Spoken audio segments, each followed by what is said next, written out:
Новинарите ширум Босна работат под сенката на новиот закон за клевета со кој може да се мета на кривично гонење. Владата вели дека изменетиот закон е за спречување на дезинформации. Но новинарите, активистите за граѓански права и членовите на Европската Унија предупредија дека промените ќе ги ограничат медиумските слободи и ги ставаат новинарите под ризик.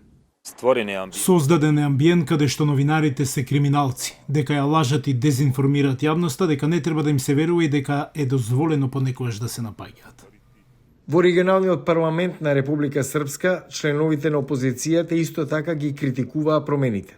Ми се овим закоником враќамо сигурно. Со овој закон сигурно се враќаме 10 чекори назад, а тоа секако е воведување диктатура.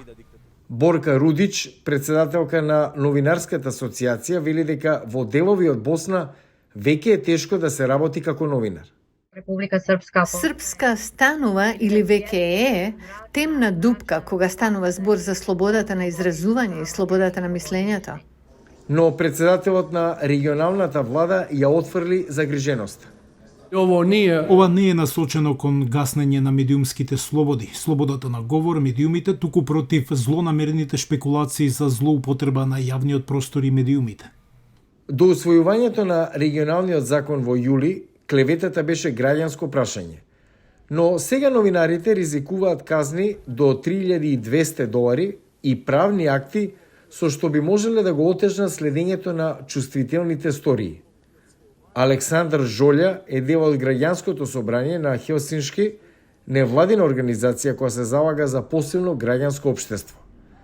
Тој вели дека клеветата како кривично дело во Српска може да ги изложи на претрес оние медиуми обвинети за престапи.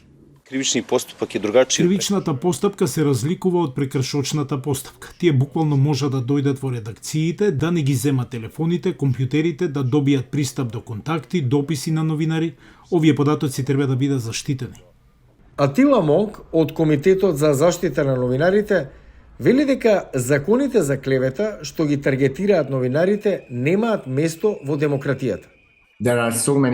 Има многу други начини да се заштити нечија репутација. Постојат граѓански закони, закони за приватност, закони за граѓанска клевета. Криминалната клевета не е неопходно да се користи против новинари. Опасноста е што може да биде злоупотребено од луѓе, особено од мокни поединци и политичари. Босна и Херцеговина беше првата земја од Западен Балкан што ја декриминализира клеветата пред повеќе од 20 години. Но потегот на регионалното собрание на Српска го промени тоа. Нејзините пратеници подготвуваат и закон насочен за невладините организации кои добиваат странски средства. Председателот на Српска, Милорад Додик, вели дека тој го моделира домашното законодавство врз основа на законот за регистрација на странски агенти на САД, познат како ФАРА.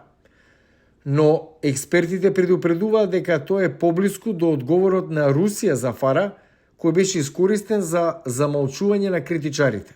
Законот за кој Додик вели дека е чисто американски, всушност е апсолутно руски закон кој се менува со години во Русија. И на крајот граѓанското општество во Руската Федерација всушност беше згаснато, а тоа може да се случи и овде.